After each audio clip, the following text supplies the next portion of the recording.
The first ever job I worked at was at a local pizza shop. But the craziest part about it is the fact that the guy I was working with had schizophrenia. That shit is not a joke. And as a 15-year-old kid, this is, once again, guys, this is my first job ever. I have never seen the workforce. I have been dying to get a job as young as I could. 15 is as legit of a job as I found working at a pizza store as a doughboy. It was through connections, parents of parents introduced me to the manager, and so on. The only thing is, I had no idea the guy I was working with had schizophrenia. So the job started very well. I came on there, he basically started showing me, he seemed like a normal guy, very chill dude. And if I was 15, he was probably in his late 20s, maybe he was 28 or something. And he was huge.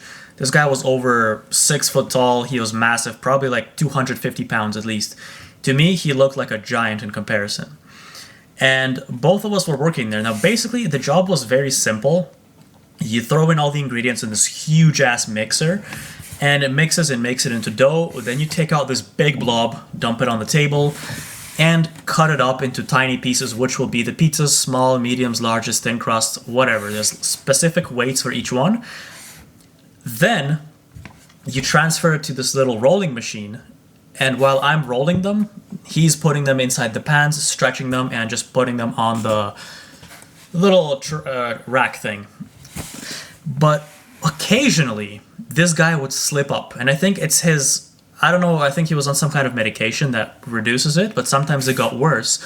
And I've never been this close or working this close with a person older than me, double my age, but not quite a parent's age. And I thought that was absolutely insane. This guy would have tics sometimes, and he never ever, he was a super cool guy, he never ever did anything bad to me or even towards my direction. But we'll be working there, right? We're making dough, he's cutting the thing, from the big piece of dough, he's cutting the small ones. He has a huge ass dough knife in his hand. Well, I'm taking the random scraps of dough and I'm turning them into balls so that it's easy to roll. So I'm standing right next to him, and out of nowhere, this guy turns around and starts pointing his knife to just an empty corner. And he's saying something under his breath. He's actually muttering something, and it sounds like he's having a conversation with somebody. And he started pointing the knife and swinging, doing this thing. And he started getting very angry. And at that point I was like, all right, what the hell? I was like, I'm not sure if this is normal, but I'm just gonna pretend this is normal. Maybe he's just exhausted of working here. Because a person who's been working at the same place for a long time, they complain. They complain about everything. They're tired of this, they're tired of that. So I just thought he's just tired of the job. But as time went on, and still, I had no idea he had an actual, a mental, psychological issue. I had no idea. I thought he was just that fed up that he would constantly play these conversations in his head, but half the time they would come out. I mean, he would speak them out loud, but in a whisper. So imagine, how a lot of us have this internal monologue? It's like he was having that internal monologue with himself, but I could hear it. And it's almost like the other person he was talking to, which is also himself, was against him. And once again, I had no idea what this kind of illness is. I had no idea it existed. I didn't know he had it. I just didn't know this was a possibility. I just thought this guy likes to talk to himself out loud. And very often he would shout things like, "Stop it, enough, be quiet already." And he would point the knife. He always had a knife in his hand because he was always cutting dough, apparently, or walking around with something in his hand. And usually the only tool we were using is a knife. And again, he never caused harm to anyone. It's just a little bit sketchy. But seeing that as being my first job, I just thought, I don't want to lose this job. I don't want to leave. I don't feel unsafe either. He was very cool to me. As soon as I had a question or I would say something, he'd immediately come down to earth. It's like he snaps back to reality. And he looks at me like, oh yeah, this is how you do it, bro. And then the next second he's back arguing with this phantom, with this silhouette. I don't know who he's arguing with. And over time, like I observed it getting worse.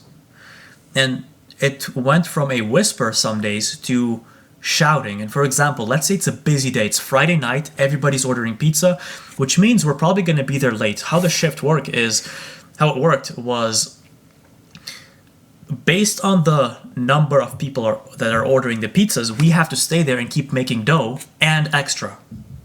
So if people are ordering pizza well into the night, we're staying there and we're making dough well into the night. And he always wanted to go home earlier to enjoy his evening. And when he started getting stressed, that's when this stuff started coming out a lot more. He would shout. People from the kitchen would hear him shout, and they're like, poor guy working with him. Like, he's gonna kill this kid. But he never did anything to me, and I was okay. So,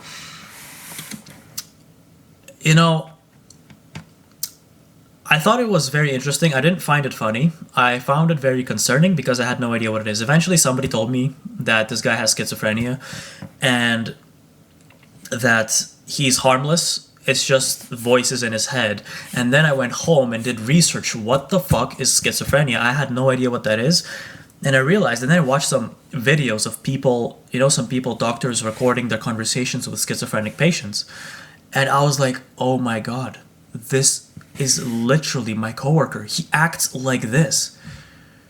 And I literally have goosebumps right now remembering this because it is actually such a scary condition because these people are constantly tormented by usually another voice, or they hear something and they're paranoid, extremely, extremely paranoid about that somebody's out to get them, somebody's out to screw them over. And this bleeds into their life. So for example, even though this guy had seemingly harmless conversations with himself and kept telling this guy, stop it, enough, he'd point the knife, he'd be like, shut up already, I'm tired of listening to you, be quiet. He's trying to quiet that voice. But sometimes, for example, we're having a conversation with him and he'll say something like, oh yeah, I don't really trust the people outside, so, or like, this one guy keeps stalking me, so I close the windows and I close the curtains in my house. And I'm like, I don't think anyone's stalking him. I think that's the voice in his head. And he would talk so many times about how they're out to get him. The government is on his ass. And hey, I get it. Now it seems very realistic. People are in debt. Banks are calling. Government stuff, whatever. Everybody is being harassed by the economy. Let's just put it that way. But in this case, it seemed like paranoia because he was constantly complaining how somebody's watching him and somebody's out to get him. And I can only imagine what his life feels like when he's not even at work, when he's at home and he's free to do whatever, because he constantly just argues with himself at work. And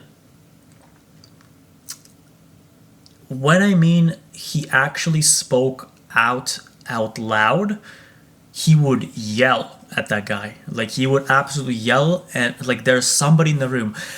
I swear it was to such a point where I thought I'm the crazy one because I'm not seeing somebody.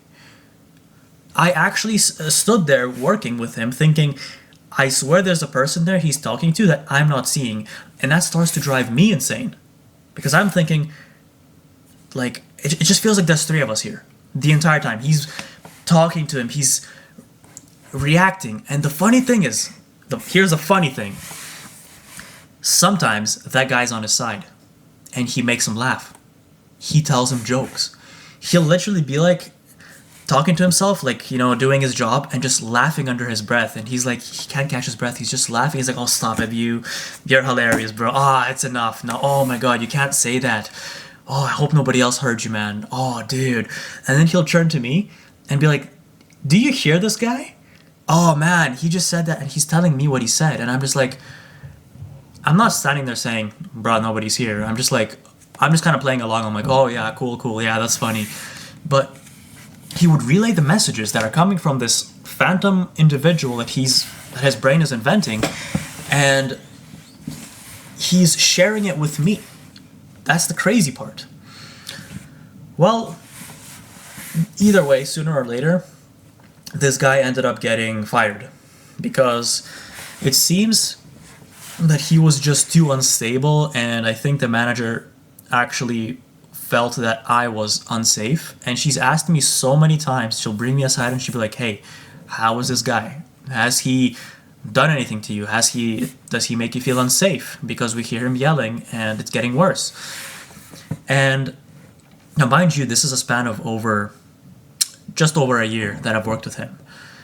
And I only work weekends, that's when we worked. So it's not like I spent that much time with him, but it progressively got worse. And the funny thing is, he didn't comprehend getting fired because he left and he was like, yeah, you know what, you're right. I don't think I can work anymore. This is actually driving me insane. I'm going to take care of myself. I shit you not, this guy came back 2 weeks later. And then there was me and my buddy working, my friend. I suggested, here's another person who can replace him if anything. So I was working with my friend. And one day he just shows up like nothing happened. He comes in and he looks at us and he's like, oh, I guess there's 3 of us here now, yeah? All right. And he starts working. That's it. And it's insane because he was saying how he didn't process getting fired. He was saying how, oh, no, I just decided I'm going to take a break and now I'm all better, so I'm back. I'm ready to work again. But really, he wasn't much better. It was the same stuff. And then my friend also understood what it's like because he saw it. And then he was talked to and he was like, no, the manager was like, no, you're actually not working here. And he threw the biggest fit of rage, like pure rage, and just swore and got out of there. And at the time, when we were kids, a lot of things are funny. Dark humor is funny. It's still funny to this day. But you just don't understand a lot of conditions, so you make fun of people, right, as a kid. But this is that one scenario where nobody made fun of him. It was just so concerning and scary that everybody just felt bad for him. Nobody actually felt that he's hostile towards anyone. And then shortly after I got fired. But that was that was just discrimination for anyway, that was completely different. But yeah, thank you for watching.